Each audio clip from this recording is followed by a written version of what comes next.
You and I all know that what we do in the office is such a small part of their oral health. It's really what they do on a day-to-day basis that's really going to truly keep them healthy. We really don't know always what they're doing when we're not in their presence. So obviously, I just feel it's a good preventive approach to recommend a fluoride varnish for adult patients. Because if they're subconsciously drawn to beverages, snacks, foods, it's oftentimes the body seeking more salivary flow. So they might be reaching for oranges or, something sweet. It's not always necessarily candy, but if there's a specific beverage or something, that's probably the body telling you that it's looking for more saliva. Get ready for your unofficial dental hygiene podcast. These are the tales of two hygienists, one East Coast RDH and one West Coast hygienist. Listen as they tackle the profession of dental hygiene with humor and enthusiasm. Now, please join Michelle Strange and Andrew Johnston as they tell you a tale of two hygienists. Welcome back, everyone, to another episode of A Tale of Two Hygienists, episode number 174. My name is Andrew. This is Michelle. Welcome back. Yay. Fun stuff. Yay. Fun stuff. I am probably, by the time when you're hearing this, on my mission trip with I was going to say, Daniel Lopez to Costa Rica. Hopefully it's not pouring rain because it is the rainy season. There we go. And I also, one thing that we haven't brought up, we didn't bring up last time, is all of our amazing conferences that we're about to go to. Oh, yeah, we totally forgot about that. But we are going to several. So real quick, we're going to ADHA in Louisville. I think the audience loves when I say it that way. Do they? I think that's actually what all of our fan mail said last time. Andrew, the way you do Louisville is really amazing, and we love it. Sounds like your mouth is full of food. It's like full of marbles. And then after that, we have the amazing RDH Under One Roof, and that's going to be in Dallas.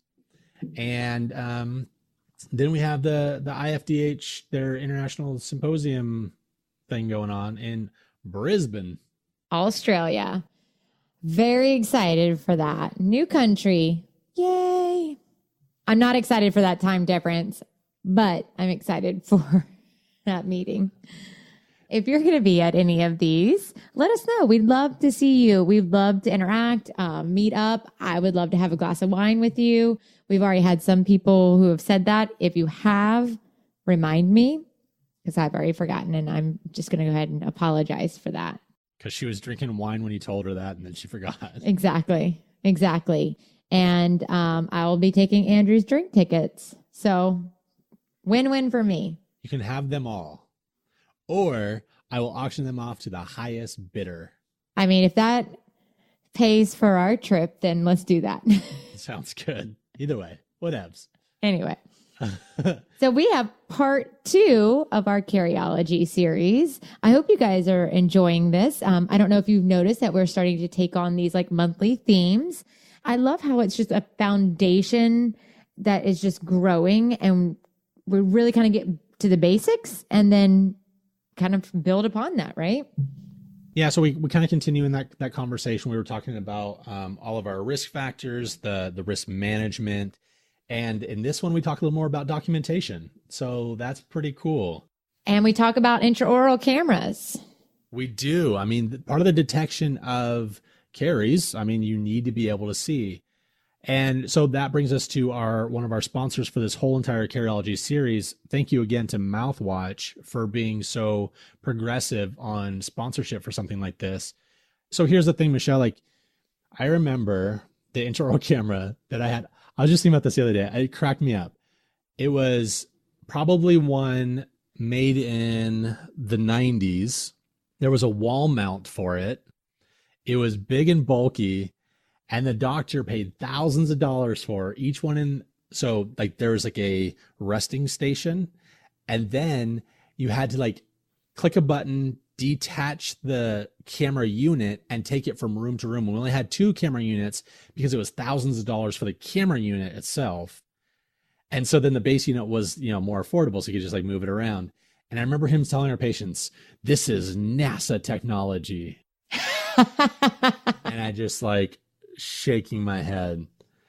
But the whole point to that story though, is that it was, literally thousands of dollars. And there's no good reason why it should be thousands of dollars when you have really, really great technology nowadays.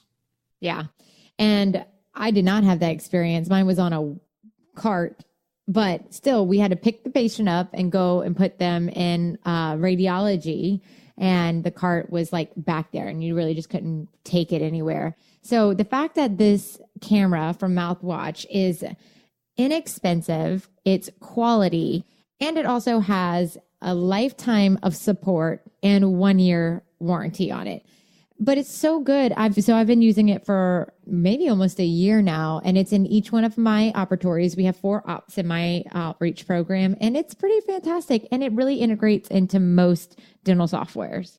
Yeah. So if you buy more than one, you're going to get 10% off. That's the great deal that they have. But if you also use the coupon code ATOTH or ATOTH, it's going to give you an extra 10% off of every order. So there's no real reason why you shouldn't have this in each of your operatories. So if there's multiple hygienists, hygienists, take responsibility for your own ops. If you need help with some patient education, you need to build trust with your patients and help them hey, look, this is what I'm seeing. Doing all of these things is going to be beneficial for everyone. So it needs to be in each of the individual ops. And your documentation will benefit from this. We have all heard that crazy story of somebody going to court. And if you can have an image, it's way better than you trying to write it in your charts. It just is. So I hope you guys all get a camera from Mouthwatch. They're fantastic. And enjoy this Cariology Part 2 series with Dr. Pam Maragliano-Muniz. Hey, Michelle. Yeah. It's time for the interview. Oh, but I had something else to say. We need to let the experts talk now. Fine. So part 1, such an amazing introduction. And thank you so much for coming back on, Dr. Pam Maragliano-Muniz. Did I do it? It's almost too easy for you now. Yes, you got it. I'm not kidding. I have said it in my head a few times. I'm going to do it. I'm going to do it. I'm going to do it. Yay. Well, welcome back. We learned so much from you last time, so we're so happy for you to do a part 2 with us. Thank you. I'm so excited to be back. Awesome. So let's get into it. And do you want to do a quick recap of our assessment podcast that we did before? Absolutely. And if I forget something, just let me know. Basically, I think number 1, caries risk assessment is something that the dental hygienist can easily do at every single visit because risk factors and patient situations can change at every appointment. So it's something that really should be done at every visit just while you're working.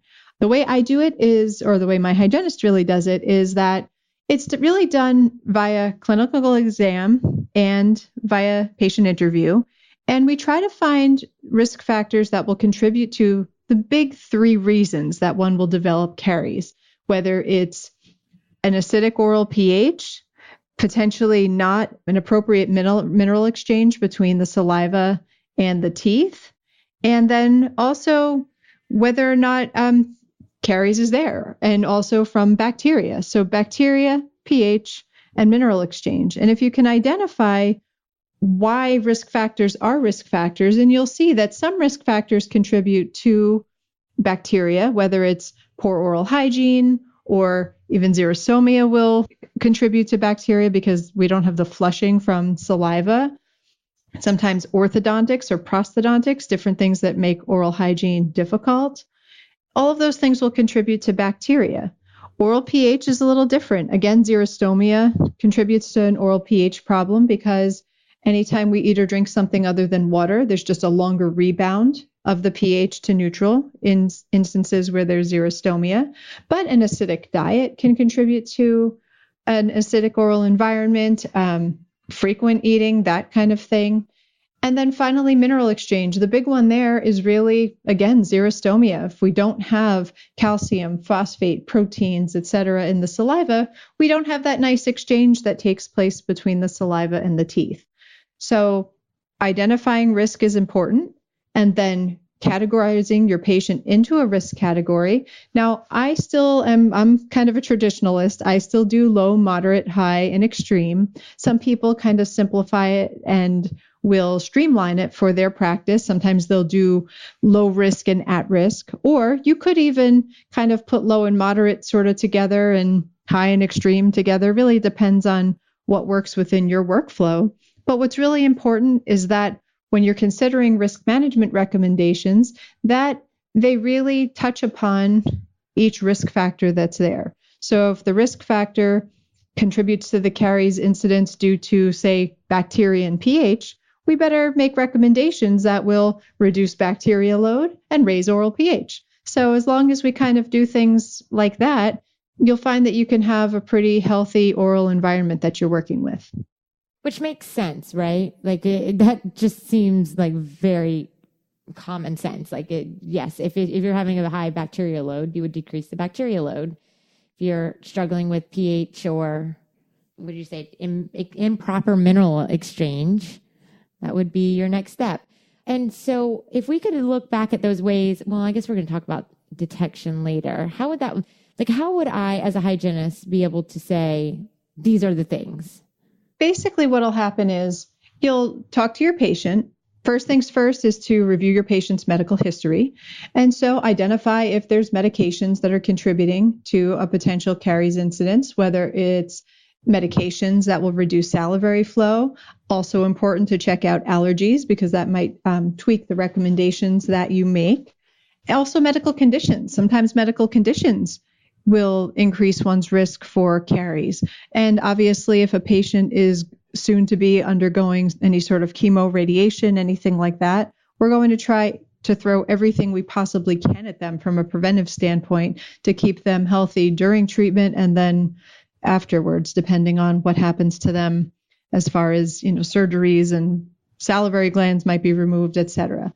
So that's something that we're absolutely going to consider. So you first start with medical history, and then from there, you start with your clinical exam. There's even ways you can identify clinically that, say, a patient doesn't have adequate salivary flow. Number one, if you look in their mouth and it looks like there's tons of saliva, but it's all frothy, we know that that's just not normal saliva. Saliva is supposed to be really watery and really serous.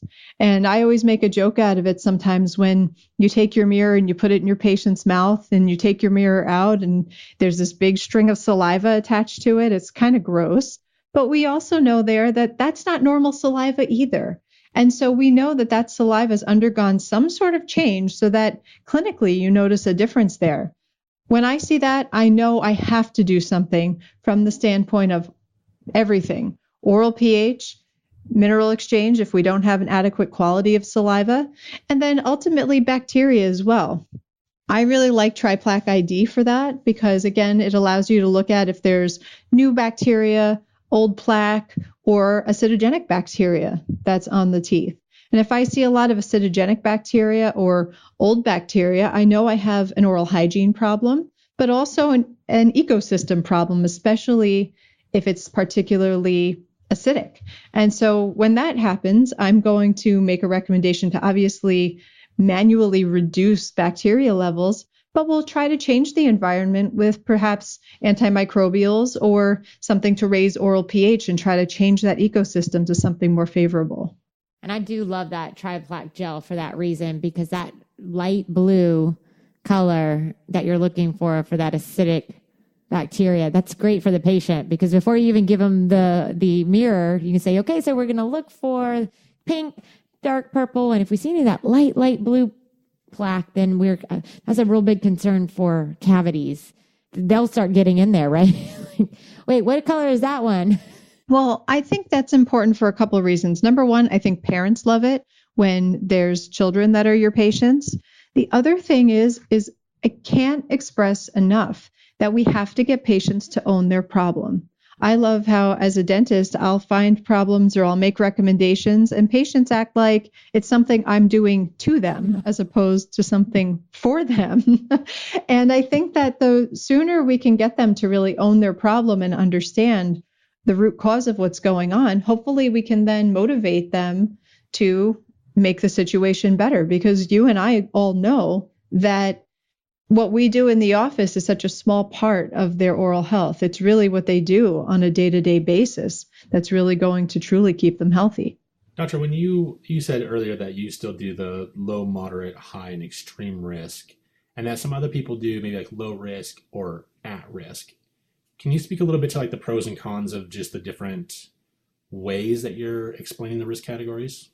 Well, I'm a purist. I still kind of go as closely as I can to the 2007 document in the California Dental Association, because at the end of the day, Dr. Featherstone and, all of these Canberra gurus, if you will, are kind of my heroes. And so and it's comfortable for me to kind of follow the low, moderate, high, and extreme protocols.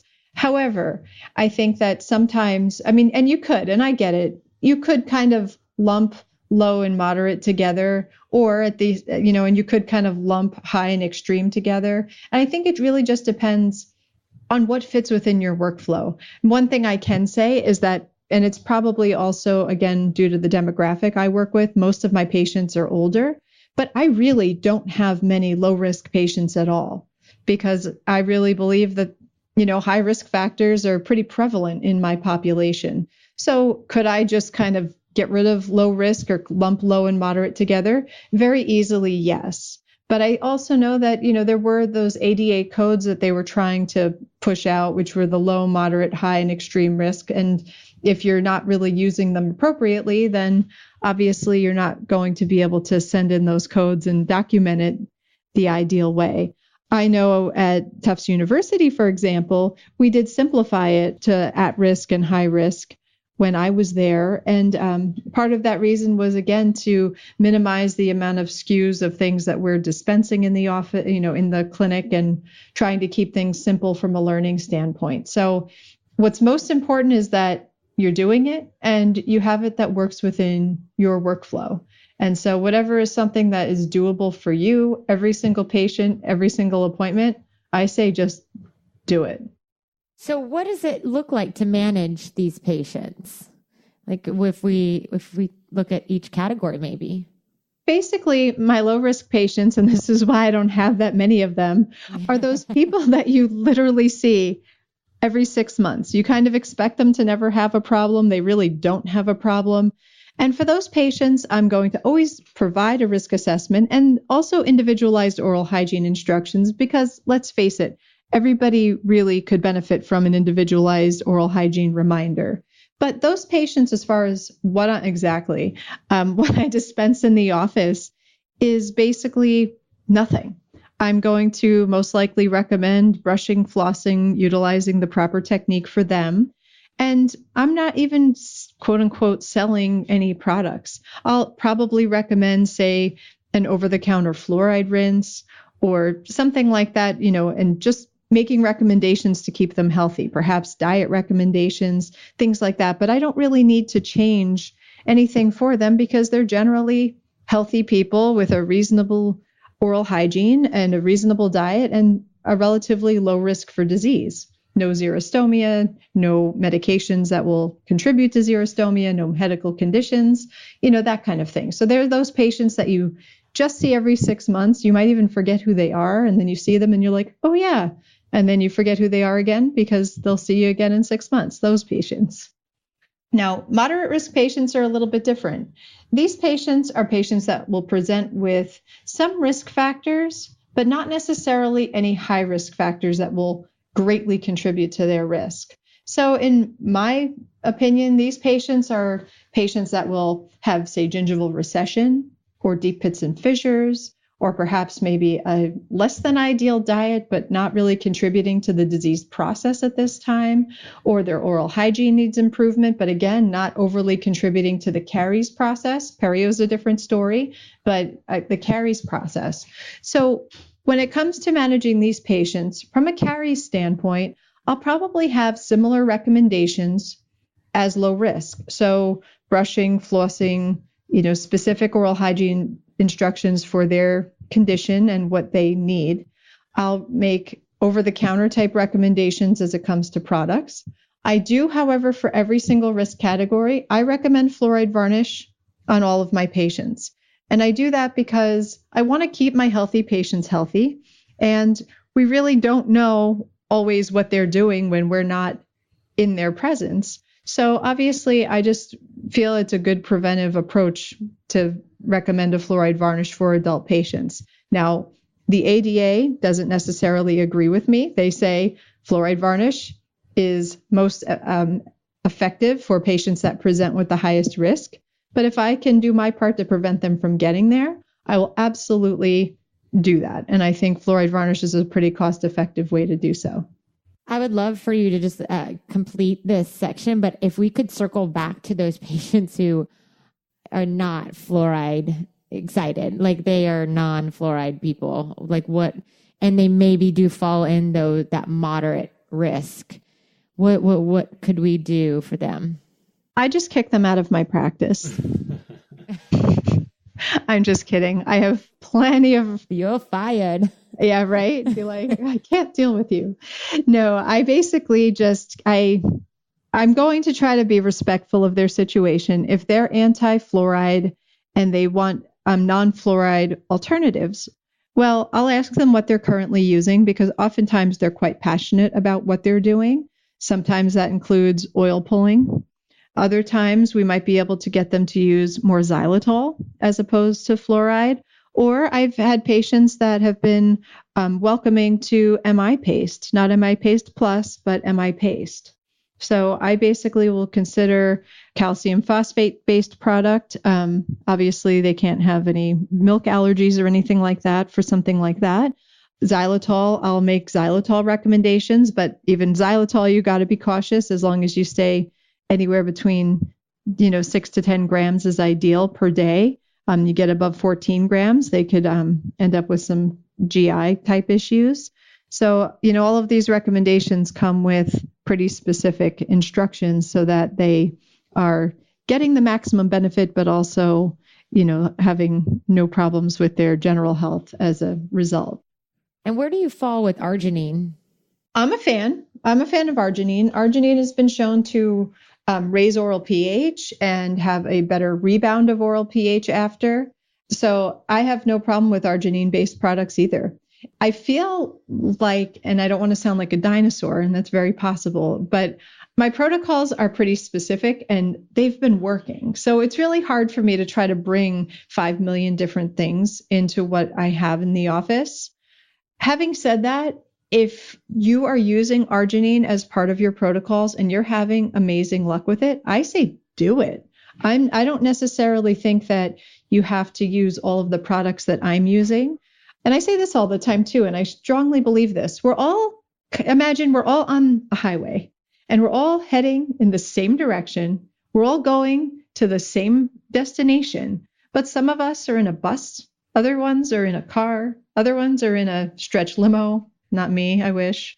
But basically, we're all kind of going in the same direction and we're all trying to get our patients to the land of health. And so whether you're in a Toyota or a Prius or a Tesla, doesn't matter as long as we get there. So if you're using arginine and you're having favorable results on your patients, I say absolutely go with it. And if I have a patient that's healthy and they're using an arginine-based product, once again, who am I to tell them not to? If it ain't broke, don't fix it, right? Exactly. Okay, sorry, I digressed a little bit. So that's moderate. Yes. So low are patients that really you don't see disease and there's not a lot of factors contributing to disease. Moderate are patients that you're starting to see risk factors, but there's not a specific high risk factor in the mix. With moderate risk, before I get to high, you will make recommendations based on those risk factors that you see. So if the patient has poor oral hygiene, obviously we're going to address that. If they have, say, acidic bacteria, we might consider, say, a chlorhexidine varnish or something like that to kind of tweak the bacteria in addition to oral hygiene instructions. If they have dental hypersensitivity, secondary to gingival recession. Yeah, gingival recession will increase one's risk, but doesn't mean you're going to get a cavity just because there's an exposed root surface. We all know that. So we're going to make recommendations based on dental hypersensitivity. So we're going to address the risk factors that we see. If there's deep pits and fissures coupled with other risk factors, we might consider sealants for these guys. So we're going to basically make recommendations based on what we see. I'm curious about the chlorhexidine varnish because I think a lot of us are very familiar with chlorhexidine rinses for gingivitis and gingival inflammation, but you just said the chlorhexidine varnish, and I'm pretty sure that's a Cervatec. Cervatec Plus, yes, from Ivoclar. I actually love that varnish. It's a chlorhexidine plus thymol type varnish, and so it has antimicrobial and some antifungal properties to it. And so it's different from chlorhexidine rinses in the sense that there's no negative side effects like you have with a chlorhexidine rinse. The number one, poor compliance isn't there because we're painting it on. It also has a substantivity of about 3 months. It is something that you can use spot specific, or you can paint it all over their dentition. It's just fine. It doesn't taste bad, and it doesn't leave the patient with stain afterwards. So I love it for a few different reasons. One, it's FDA approved just like all varnishes for dental hypersensitivity, so it will help with sensitive areas. Patients that have a lot of bright blue plaque. Had a rough time saying that one. It's great for patients like that. I also love it for after I place a restoration. If I have long-term provisionals, I love it around provisionals. I love it for a lot of different, even restorative-based reasons as well. So that's one of those overlap products that I love in my chair and in the hygiene room. But we're talking about for hard tissue management. And I think that's where hygienists probably go, wait, what? I mean, because we always talk about soft tissue management with a chlorhexidine. Well, sometimes we've got products that kill two birds with one stone. Right. Oh, and so with that varnish, and of course, tell me if this is like, I'm getting too deep with it, because in the past, I kind of had that in the back of my head that chlorhexidine sometimes fights on the tooth surface for calcium and phosphate. Does that make sense? Like if there's calcium and phosphate and chlorhexidine, they're all fighting for that tooth surface. And so then sometimes you don't get the full absorption of, I might have to go back and rethink that or ask around. The way I think of it, and I could be completely off base here because I'm not a scientist, I'm just a clinician, but I consider this as something that's going to treat the bacteria. So it's not something that's necessarily going to be uptaken into the enamel and treated that way. I treat it as something that's going to... So we're not looking for remineralization. No, it has been shown to reduce caries incidence, but I think it's really because of the antimicrobial property of it. If it doesn't allow the bacteria to be as virulent, it's not going to create the lesions that it would create otherwise. So I consider it as something that's going to kind of sit in the pellicle, sit within dental plaque, sit on the soft tissues and within the saliva, but are not necessarily going to harden a tooth surface the way that it would. It would really be something that's going to contribute to an antimicrobial approach to caries and coincidentally periodontal disease as well. That's a good way to put it. Thank you for that little lesson. I probably just made something up. It's probably complete BS, but hopefully not. I'm sure it's fine. I'm sure we'll have some scientists chime in somewhere. So I do use that though, especially for patients when they have a high microbial count. You know, it's a great adjunct. We actually use it also as an adjunct with scaling and root planing and different things like that as well. So it's something that we find to be very useful in the office. There's a couple of delivery systems. There's one where there's just a single bottle and you can dispense it into a Dappen dish, drop by drop, or they have single-use delivery system as well. So depending again on what works best in your hands. I actually, in my room, I use the bottle that we drop into the Dappen dish, yet my hygienist likes the single dose. We kind of have it all in there. So that's kind of how we do it. But that's in general how I'm going to address my moderate risk patients. My high risk patients, however, those are patients that present with at least one high risk factor. My high risk factors include caries incidence, if they've had a caries lesion within the past 3 years, or if they have an active caries process now. Patients that present with those quote unquote watch areas or demineralized areas on their teeth. The teeth are telling us that they're losing their minerals. We must do something for them. Patients that have xerostomia, whether you identify it clinically, or if patients have medications that will reduce salivary flow as a side effect. I might have mentioned this last time, I don't know, I probably did, but I just think it's amazing how people are so adaptable to xerostomia. And people might not realize that they have it. And so I used to, when I was a hygienist, I would ask patients, do you notice if your mouth is dry? Your mouth seems dry to me. And so many times patients say no. And I'm baffled because my mirror's stuck to their buccal mucosa as I'm trying to ask this question, and they're still saying no to me. And really, it's because people are adaptable. So one thing that I might ask a patient to try to identify if they have xerostomia or not, or to get them again to own their problem, is ask them if they have cravings. Because if they're subconsciously drawn to beverages, snacks, foods, it's oftentimes the body seeking more salivary flow. So they might be reaching for oranges or, something sweet. It's not always necessarily candy. But if there's a specific beverage or something, that's probably the body telling you that it's looking for more saliva. So that's a great way to kind of try to get them to uncover that, yes, this is a problem, coupled with the fact that they have medications that are, reducing salivary quality and quantity. I did just go to a sleep course, and they said those people who are sleep deprived or have trouble sleeping and never actually get into that stage 3 and stage 4 sleep typically crave more carbs throughout the day because the body needs the energy to stay awake during those hours. And a lot of times also they're mouth breathers, which is drying it out. So it's very full circle. Like when you bring up those cravings, it just goes, there's just another thing that will trigger me. Like, also, how do you sleep? Are you a mouth breather? Because these are all things that would dry out the mouth. Absolutely. And I mean, along those lines, acid reflux is like that too. A lot of patients don't realize they have acid reflux, and we might see signs of acidic wear on their teeth. But again, you have to prove it to them. They don't believe that they could have a problem. And especially if they're not, or if they've adapted to the signs and they're just not aware that the signs are there. And so it's challenging for us to do that. But again, it's amazing. And it's true. It's very full circle that people will be drawn to certain things just to kind of keep them going. Xerostomia is no different.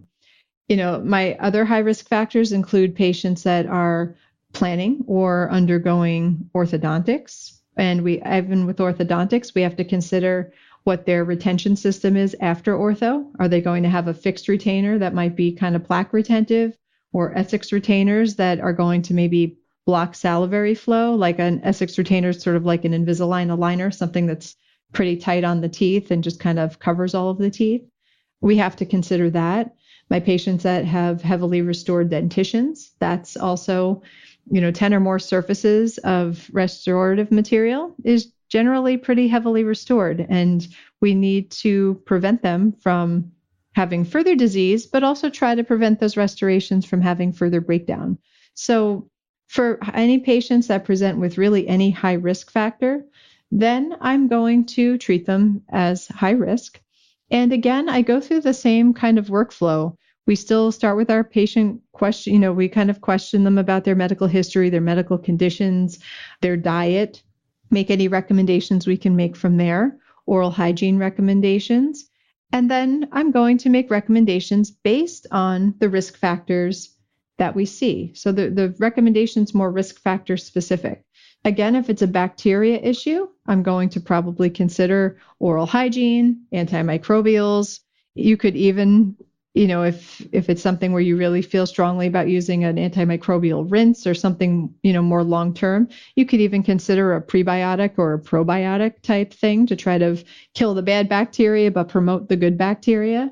If it's patients with xerostomia or any factors that show that there's not a reasonable exchange of minerals between the saliva and the teeth, I want to flood that saliva or what's there of it with as many minerals as I can. So fluoride, calcium, phosphate, proteins, etc., that are missing from the saliva so that those minerals are available to be taken up into the teeth. So for me, I tend to be an MI paste girl. So for my high-risk patients, my go-to is MI paste plus or MI paste 1.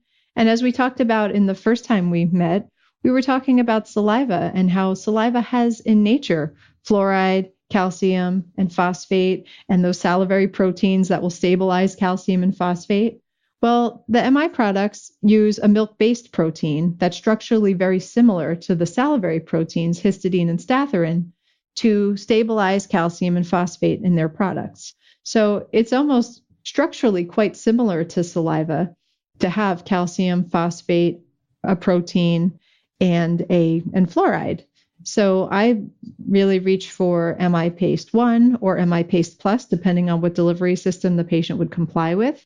But again, it's important to know that that protein that's stabilizing that calcium and phosphate is a milk-based protein. So if your patients have a true milk allergy, this is 100% contraindicated for those patients. Lactose intolerance is fine, but if it's a real milk allergy, they absolutely positively cannot use this product.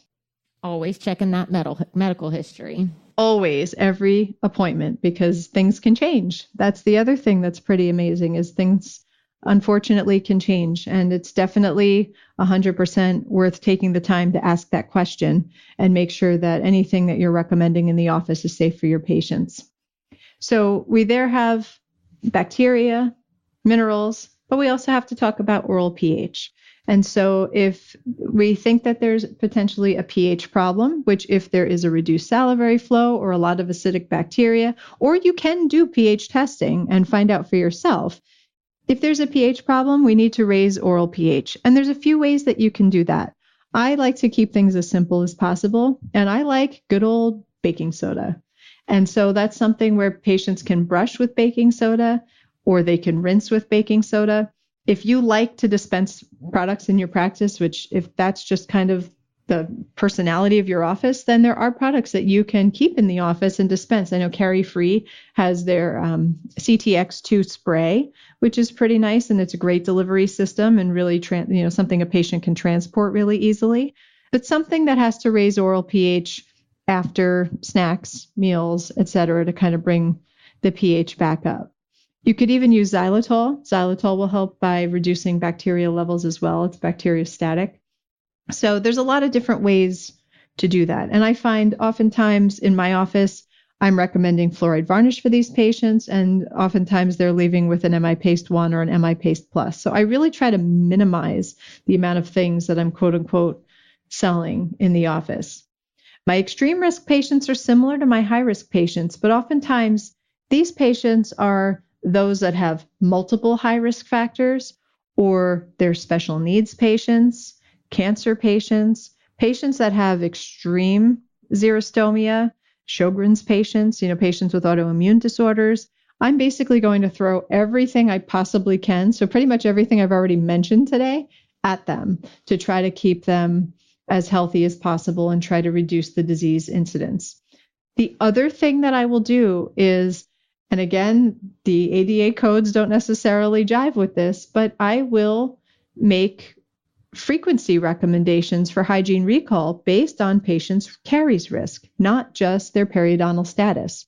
So if I have a patient that I need to see more frequently because of, severe watch areas, or they have severe xerostomia and we really need to keep after them, I will make a 3 to 4 month recall recommendation for these patients. Obviously, third-party payers might not cover it, but it's in the best interest of our patients to see them more frequently. Is that recall frequency with a hygienist, or is that with you to do your caries risk assessment again and then treat the caries side of things? This is with the hygienist. In fact, all of my caries risk assessment and risk assessment, making the risk management recommendations, all take place in the dental hygiene room. I know this is one of my favorite topics, and this is something that I've brought into every office I've ever worked in. But truthfully, I'm not the one who carries it out on a patient-by-patient basis. Thankfully, the hygienists that I work with are amazing. And usually once they're doing this for probably the first hygiene recall, when they say that first slew of patients come back and they notice that patients are healthier, their root surfaces feel harder and more glass-like. Patients that you sort of expect to see caries on them, because you know how you have those patients that you kind of know they're going to have caries, so you almost book a restorative visit with their hygiene visit, that all of a sudden you don't have to do that. It becomes something that my hygienists all have embraced, and that it's just something that we do every single visit. I get the luxury of coming in at the end of the visit and really just validating what the hygienist says, because at this point we see so much eye to eye, or we see everything, pretty eye to eye on things, that I basically just come in, confirm findings, and also will make recommendations. It's kind of funny that I think it is important that everybody on the dental team are on the same page, because there are times when my hygienist will make a recommendation and patients are like, no, I'm not sure. And I walk in and I say, yeah, paint some varnish on. And because I said that, patients will comply. So unfortunately, it is just the way of the world. But I do think that if the doctor, the assistant, the hygienists are all on board, and also, we're on the same page, that one of us will get the patients to let us paint on the varnish, or one of us will get the patients to comply with our recommendations. I guess another thing that I think we really have to talk about that is extraordinarily important is documentation. So it's one thing to provide an amazing caries risk assessment, categorize them properly, make these amazing risk management recommendations. I'm also a fan of the handout that patients can go home with. And I'm also not a fan of elongating the dental hygiene visit and making hygienists work harder than they already do. So handouts are kind of nice because you can sort of check off your recommendations and kind of send it with them. Because I also think patients only hear about a fraction of what we actually say anyway. So it's good to send them home with a parting gift. And none of this matters if you don't write it down and if it's not in the chart. So basically what I've done is, when I had paper charts, we in the office created a chart sticker. That was something that went into all of the paper charts. So again, it's something you sort of check off the things that you've done, the things that you've found, and what risk category the patient is, the risk management recommendations. But what I cannot stress enough is to document whether or not the patient is compliant with these recommendations. It's one thing, again, to do everything perfectly, make the best recommendations. But at the end of the day, if the patient says no, we really need to document that, because if the patient's oral condition isn't getting better, we've at least made the necessary recommendations. If you have an electronic health record, it's very easy to create different forms within the electronic health record. That's what I've done. If you need a little help to get a little skeleton on what to do, I'm more than happy to share it with you. But basically what I've done is I've just created, it all comes up as pop-ups. So risk assessment, my dental hygienist just has to click on the risk factors. We have the high risk factors kind of asterisk, so that you know that if you see high risk factor, it's there, it's asterisk. So you're like, all right, that patient automatically is high risk. The risk category that the patient has been assigned to, the risk management recommendations, whether or not the patient is compliant, and also our hygiene frequency recall recommendations as well. So it's all kind of right there. And it's nothing that anybody has to memorize, because if I have to memorize a list of anything, it's probably not going to happen. So it's got to be something that works easily and effectively within the hygiene workflow.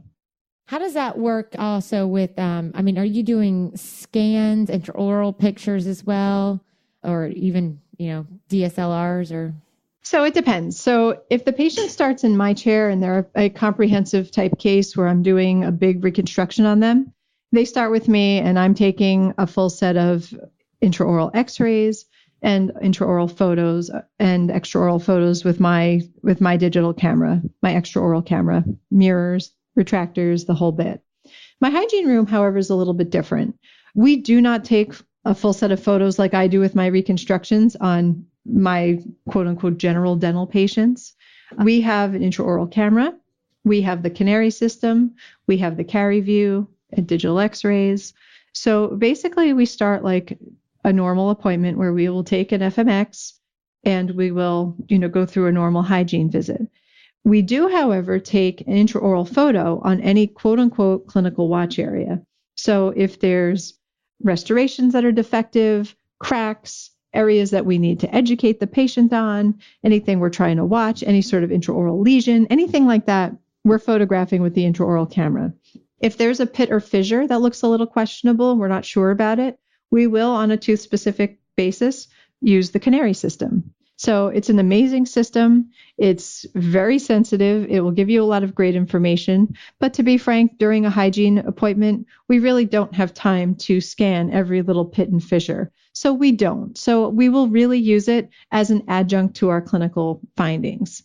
Now, if I then see a quote unquote watch area or an interproximal area on a radiograph, we'll break out the carie view. And so we'll use the carie view there. But we also are pretty reasonable about what we can do in one visit. So, for example, if we take an FMX, we have a hygiene visit, and if there's something, I might say, okay, let's use the carie view or the canary system on this. We'll do it on a few teeth and, make recommendations there. What we will then do is at the next hygiene visit, there'll be either updated photographs or the carie view at that time. So I find that we're either doing radiographs or some sort of other imaging kind of on an alternate basis. So it's definitely, it would be very pie in the sky and ideal to do everything every single time, but it's just not a reality.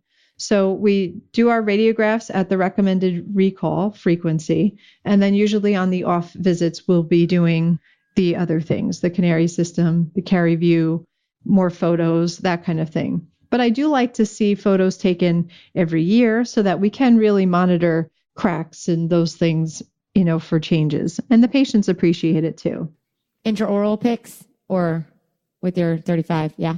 Yes. So if it's in my hygiene room, they're going to be intraoral camera photos. If it's just something quick, I'm trying to, I'll break out my intraoral camera for something.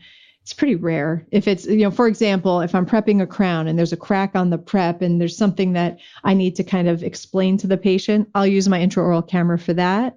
But if it's something where it's just for documentation or documentation for my laboratory, or if I'm going to be sharing photos back and forth with my other dental specialists, then I will take it with my digital camera so that we've got just better images so we can communicate better. So, Doctor, what are the considerations that someone might know or might need to know for restorative materials based on risk assessment? Oh, I love making risk-based recommendations when it comes to restorative materials. Well, from a hygiene standpoint, really, as our recommendations that we might have, that we might consider are with sealant material.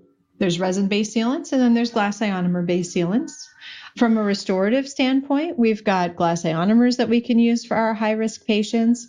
And obviously, we can use indirect restorations or direct composite restorations. I'm not really sure how many people are still really placing a lot of amalgams nowadays. But I would say for the most part, I think the question really is, do we consider glass ionomers versus resins? And in some instances, you might be better off with a glass ionomer.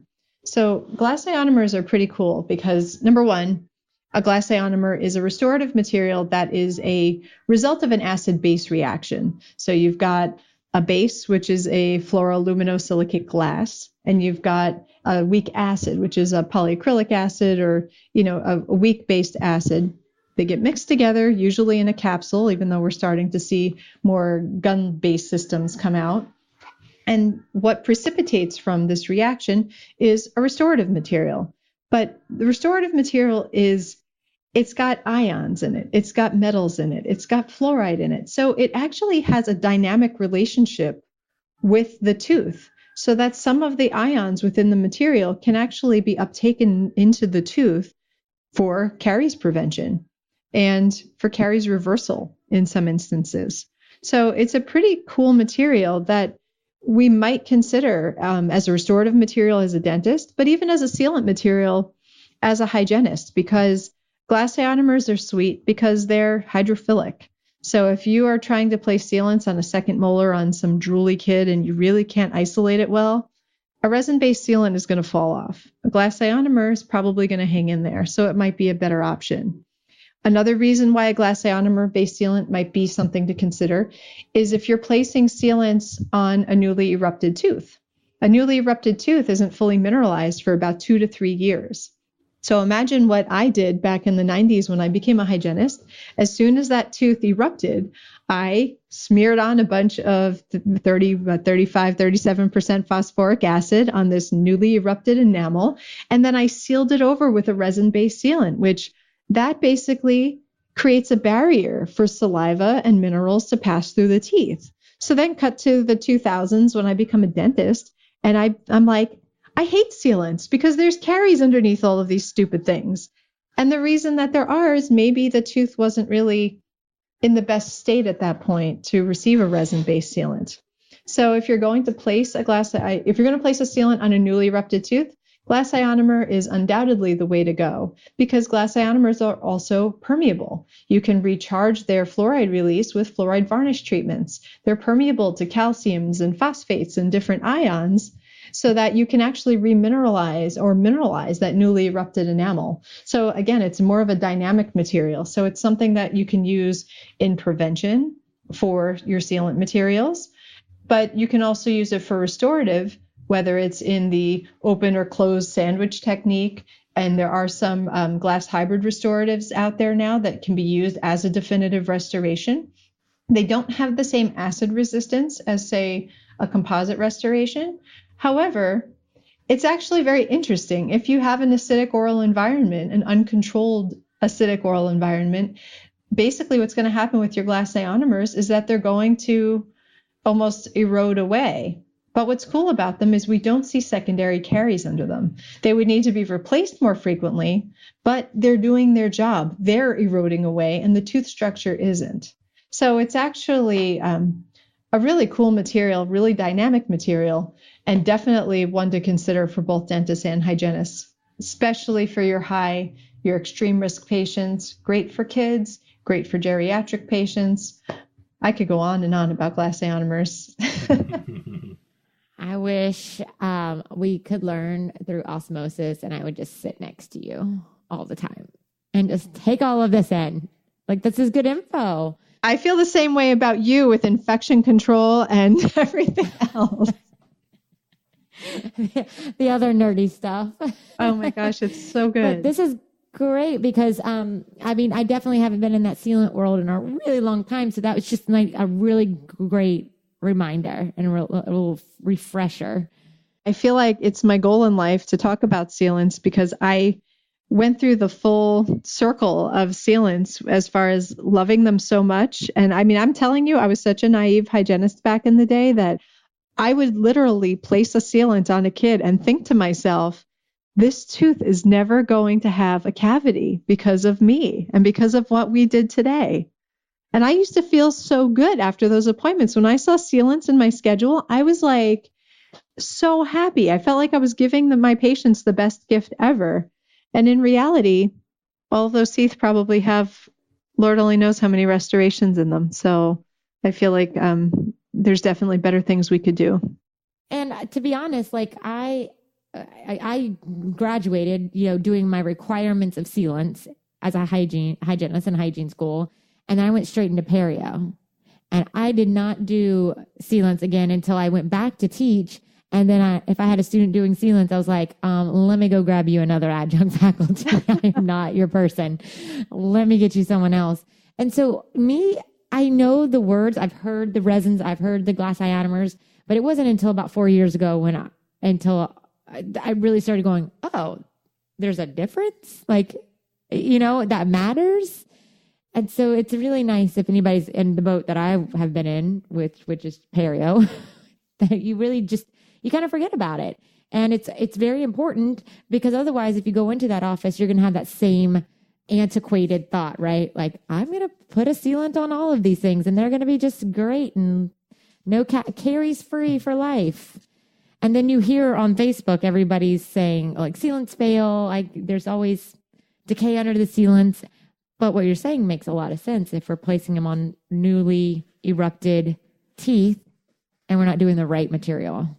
That, and also, to be honest with you, pits and fissures are interesting little creatures too, because I mean, I imagine a pit like a pit or a fissure like a fissure, something that starts, wide at the top and kind of converges into a V-shaped type thing in the tooth. And in reality, that is just not what pit and fissures always are. I mean, they can be like teardrop shaped or, who knows what's going on with a pit and a fissure.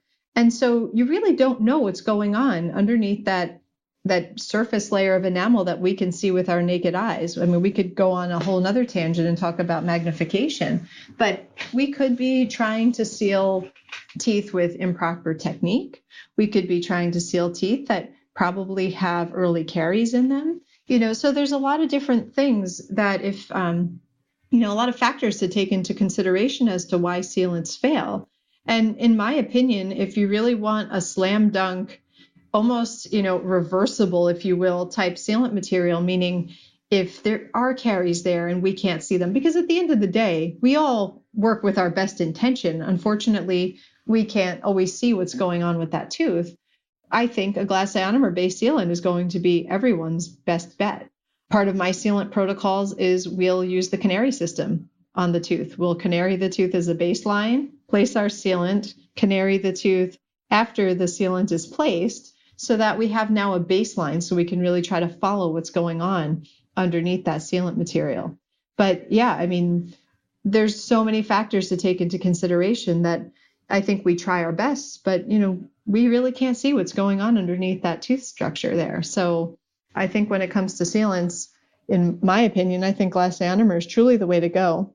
However, it doesn't have the same, it has similar retention rates. It fails differently than a resin-based sealant. And I think that the way that it fails makes us as clinicians uncomfortable because we're used to seeing margins leak and we're used to seeing things, sort of, get stains underneath them, that kind of thing. Whereas a glass ionomer-based sealant will kind of wither away in an acidic environment, and it only stays where it's supposed to stay. So there could be times where there's remnant sealant material in those pits and fissures, but we can't really even see them clinically. You need magnification or even a microscope to see that it's still there. So it's something that we have to put a little trust into the material, which that's tough for us, especially. That's scary.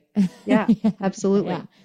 I think. So to finish, go ahead. I was just going to say, I think that sealants just in general, it's the epitome of what we're talking about today, right? So it's the assessment.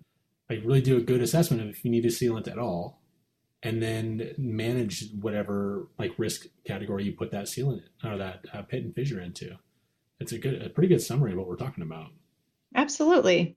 And I think I heard somebody mention silver diamine fluoride. I mean, we've touched on it if you want to just say how you use it in your office, that'd be great because we're going to touch on it on our final episode. Okay. I have a few protocols for silver diamine fluoride. Number one, I think it's awesome, but if you're going to talk specifically about it and talk about the chemistry and the science and whatever, I'll just skip right over that. And I use it in a few different ways. One, if we identify a caries lesion that's going to be restored, or a few caries lesions that are going to be restored over a number of visits, at that hygiene visit, when we identify those caries lesions, we're going to treat those teeth at that time to hopefully stabilize the lesion so that when the patient comes and sees me, at least the lesion hasn't progressed. Because as we know, again, not all patients are trustworthy and not everybody shows up the next day for their visit. Sometimes they wait weeks, sometimes they wait months. So we try to do our part and do what we can to try to stabilize that lesion. If we have pit and fissure lesions, or you can even use it on smooth surfaces that we want to stabilize or reverse, we'll use our SDF protocols there. The thing with that one is, again, you need a really compliant patient. You need them to come back 3 times within a month to apply it and really kind of closely monitor that tooth surface. So that's another way that we use silver diamine fluoride. You can absolutely use it for dental hypersensitivity. I also use it oftentimes underneath my glass ionomer restorations.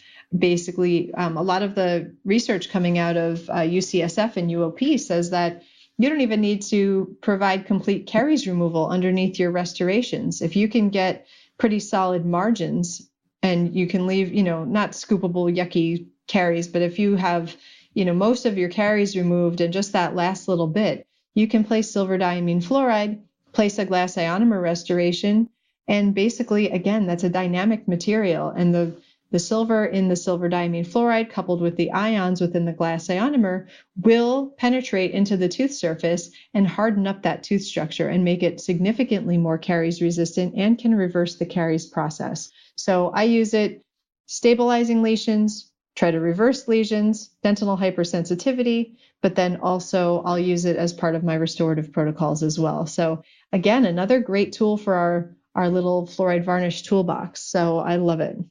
I have learned so much again from you today. Thank you. This is my favorite topic. Thank you. And you're, well, lucky us because you do such a good job at explaining it. Andrew, did you have any other questions or anything for? No, I mean, this is probably the most in-depth on a particular little sliver of assessment, management, and documentation I think that we could possibly have asked for. It was fantastic. Thank you. Well, I try to be practical. Yeah, it is very practical stuff. Yeah. And very applicable to a lot of different situations. And, Andrew's in a different environment than I am. And I think we could both kind of take bits and pieces and apply it to our particular patient population. In our last episode, we talked about a little bit like how to find you, what you're doing these days, but I would love to tell our listeners again some of the very cool things that you're doing and how to find you. Well, thank you. I'm definitely findable. Sometimes I don't want to be, but I am findable. So I'm definitely findable on Facebook, findable on Instagram and Twitter, but I don't really tweet very much, so don't waste your time there. You can also email me at any time. I'm more than happy to answer any questions that you have specifically for me, or if you wanted my handouts or whatever, I'm more than happy to share those with you guys. But I think my newest and most exciting endeavor is that I am the editor-in-chief of Inside Dental Hygiene magazine. And I'm so excited about it. It's a different magazine. It's different from anything I've ever done before. It has CE articles and, educational type articles that will enrich our hygiene brains. But it also is a magazine that has a goal of empowering hygienists, because you guys probably better than anybody else, and even me. I was a hygienist, and I always say I'm a HFL, hygienist for life. But I do say that I'm a hygienist working in a different realm, and you guys took your hygiene careers and you've brought it to a different level, and you're inspired in a different way. And I think that if you love clinical hygiene and that's what you do, then I think that's amazing. But I think that there's a lot of hygienists that really want to work maybe in a different setting or have a different way in which they're inspired, and they would love to be empowered to work in different settings. And so our magazine has a human interest aspect of it, and we really are sensitive to that. And we really want every hygienist to love their career as much as I do. And also to, if you haven't found that place of empowerment, hopefully we can help do that. And you'll be seeing an article from us soon.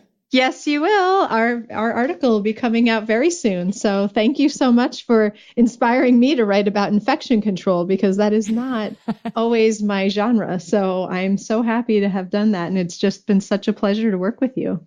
It was great. It was great.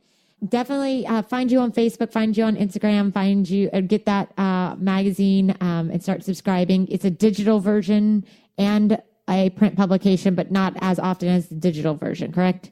Absolutely. So there is an e-newsletter that comes out every single month. And so you can subscribe to that, and you can get it in print coupled with Inside Dentistry magazine twice a year. So March and September, it comes in a bag with Inside Dentistry magazine. So you can get it directly by subscribing to the e-newsletter. So definitely please do so. And if there's a topic that you want to hear about, or if there's something you want us to talk about, I am all ears. I love hygienists, and I just love my hygiene education. And I want to make this for us, about us, and something that we all want to read. So please, by all means, don't be shy and hit me up if there's something we need to be talking about. Well, thank you again for coming on. You are an official three-peat on A Tale of Two Hygienists. I had my hat trick. I'm so happy. Yay. Thank you again. Thank you. It's a pleasure. I mean, Can you get enough of her? Like, it's not possible. I really can't. She, one of the biggest things I learned in this one, we talked about a little bit about the different categories that we classify people in, whether they're low risk, then at risk, or low risk, moderate, high, whatever risk. She is so smart on all the different things that people are doing out there. You guys can fit whatever she's talking about into your practice pretty seamlessly. So, I mean, again, thank you so much for Dr. Pam's time. Thank you for our sponsor, Mouthwatch, for this Cariology series. And again, come see us at any of the shows that we're going to be at here coming up. If you wanted to reach out and, let us know that you're going to be there, we'll try and do something. That would be awesome. Yes. And you can do that on Instagram, on Facebook. You can hit us up at ataleoftwohygienists@gmail.com or head over to our website, ataleoftwohygienists.com. And we do promise there are newsletters to come, y'all. It's going to happen. It's going to happen for sure, Z's. It's happening. It's in the process. So head over to ataleoftwohygienists.com and subscribe to that newsletter so you can start getting some really cool stuff from us. And we hope to see you next week. Anything else? Yeah, real quick. Congratulations to Todd and Heather on your baby. And have a good week, everybody. Bye, y'all.